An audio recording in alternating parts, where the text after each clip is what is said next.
You know, these films continue to get more interesting. My name is Brandon Keith Avery, and this is just my opinion.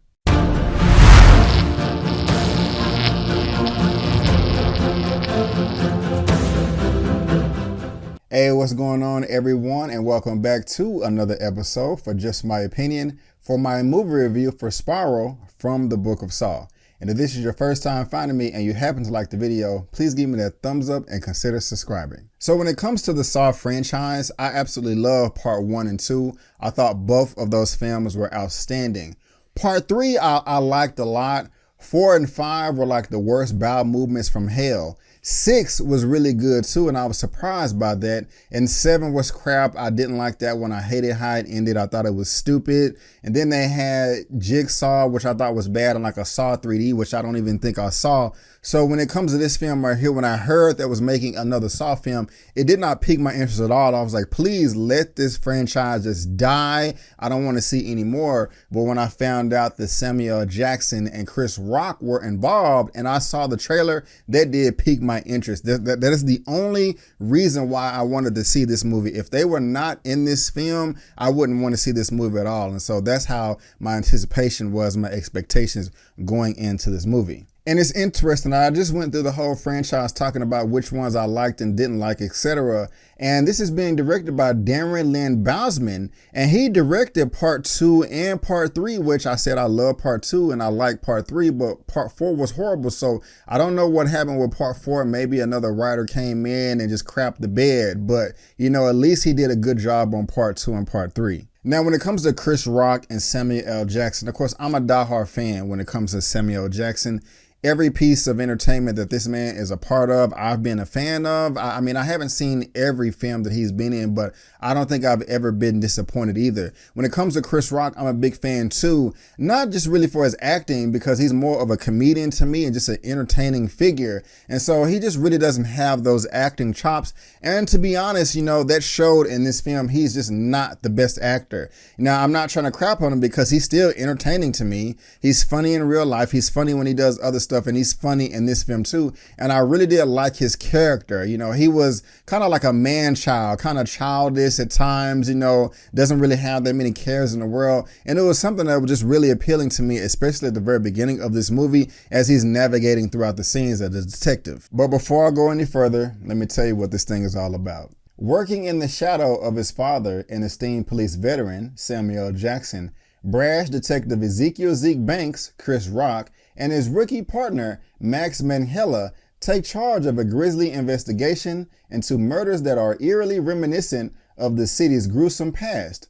Unwittingly entrapped in a deepening mystery, Zeke finds himself at the center of the killer's morbid game. So the first thing I did like about this movie is the runtime. It's only 90 minutes, and to be exact, it comes in at about 1 hour and 33 minutes. That's perfectly fine. There's no reason why a film in the Saw franchise needs to be 2 hours and 15 minutes. I think that's completely unnecessary. And this film right here with its runtime, it flies by pretty quick while still feeling like it has a bit of substance to it. So that is something that I like.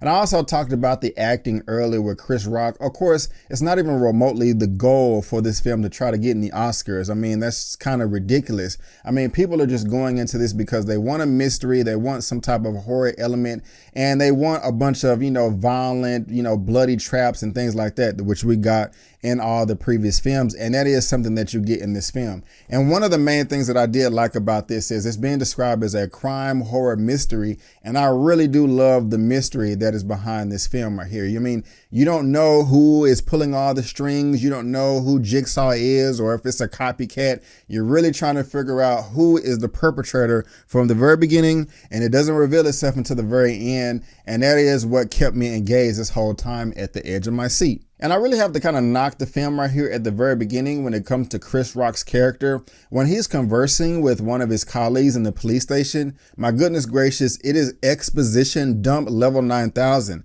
There's a saying that goes in filmmaking that show don't tell, and as they're trying to set up the world, the universe, the lore of this new Spiral film in the Saw franchise, it's just talky. And I want them to show me, but they're just telling me like I'm 5 years old, and it did come across a bit annoying. However, that is only brief in the first 5 or 10 minutes of this film, and as thing progressed on, that's not really a problem anymore. So that is something that made me happy. Another thing that I like is this film takes place over multiple locations.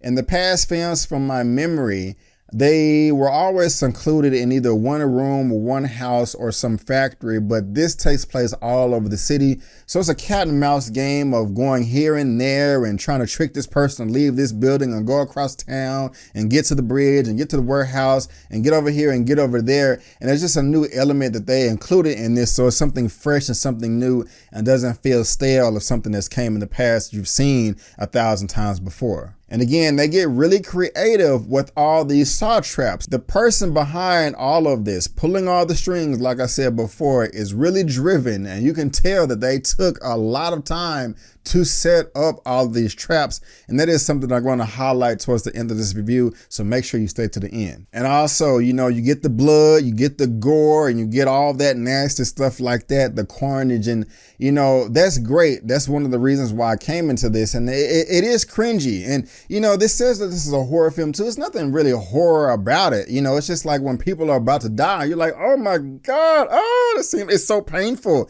You know, you feel like you're feeling the pain yourself, you know, and that's just really effective right there, how they can get those emotions to come out of you when you're not going through these traps. You're just at home watching it on your couch or at the theater having a good time smashing popcorn down your mouth. And it's funny too. It doesn't mean to be funny to me. I was laughing at a few things that Chris Rock was doing and the way that he's talking to all of his counterparts. It's not a comedy horror, but I mean, if you know Chris Rock and you just know how he's sarcastic and can be facetious at times, just his personality, you know, he is kind of himself in this movie, but that's not a bad thing. That is something I like. And like I said, I am a fan of Chris Rock. Unfortunately, Samuel L. Jackson is not in the film as much as I would have liked him to be, but his screen presence is still felt, and he did a great job. And this movie also has a great sense of reality in the real world that we live today. I mean, this is centered around a cop precinct,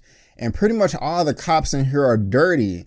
And it really spoke volumes to me because we know in real life they have this crap where they say blue lives matter, which is really no such thing. There's no such thing as a blue life. There's blue jobs, AKA a cop, you know, but you can quit at any time, you know, if you don't like your job. And they kind of addressed their way indirectly in this film. Whether they did it on purpose or not, it stood out to me. Chris Rock is having a conversation with one of his colleagues or new partners, and they're just talking about all the pros and cons of the job. And Chris Rock just says like, hey man, you know, this is the job. You chose this job. It comes with the territory. So if you don't like it, you can just quit. Now, he didn't say that verbatim word for word, but if you read between the lines, it's, you know, or like a little dog whistle or something, that signal went off in my head. I was like, yeah, hell yeah. Don't complain. I mean, you chose this job, you know, you knew what it entailed. And if you don't like it, go somewhere else and kick rocks. And they also have those elements of like the blue wall of silence or whatever it is where, you know, I understand that you want to have loyalty with whatever organization, job that you're in. But if it's rooted in injustice and white supremacy and bigotry and hate, that's just not a good thing. I mean, police officers are supposed to serve and protect, not punish and enslave. And that's what a number of cops in this movie are doing. And they get what's coming to them. And I got to be honest with you guys, when it comes to the villain in this film, the person behind the curtain pulling all the strings, I say this 100% unapologetically that I agree with them 100%. I can sympathize with the villain, the person that is doing all these killings 100%. If I was in their shoes and what happened to them in this movie happened to me, I don't know if I would go as far as making saw traps, but I would make sure that I receive justice for the injustice that was put upon me and my family. And as I'm watching it, as things are developing and unraveling itself, I'm playing this guessing game. Okay, could it be this person? Could it be this person? Could it be this person? You know, I'm trying to do deductive reasoning and process of elimination and all of that. And I thought I figured it out at one point, but then they threw a curveball and I was like, whoa, okay, I guess it's not this person. And when it revealed itself at the end, I was like, I mean, my jaw didn't hit the floor. This wasn't like a reveal like The Sixth Sense or something like that. But I was like, oh, okay, I didn't see that coming. And I thought it was clever. And when they started monologuing and expressing how they felt, I was just saying to myself, yeah, I don't blame you. But overall, guys, I really did enjoy this film. I did. It is not as good as part 1 and 2, but it is a strong contender for number 3 or number 4 as far as how I liked it in the whole franchise, with this thing having like 9 or 10 movies. So, I mean, it is pretty good. And when it comes to the ending, I'm trying to think right now if I should talk about it, if I should expand on it. But I feel that if I do, that may ruin it for you, because when it comes up into the end, if you know how I feel about it, good or bad, you will be able to put things together and how it concludes. And I don't want to ruin it for you. So unfortunately, I won't be able to talk about the ending, whether I was satisfied or not, because I want you to go into this fresh. I'll just say overall, I really did enjoy the movie.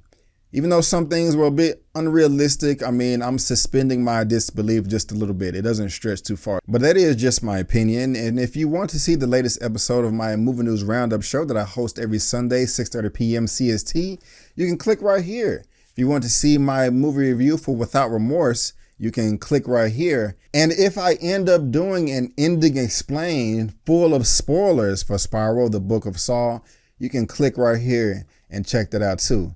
So guys, if I had to rate this film out of a 1 out of 10, I'm going to give it an 8 out of 10. Yes, an 8 out of 10. My guys, I want to thank you so much for tuning in. And before you go, don't forget that my name is Brandon Keith Avery, and that's just my opinion. Peace.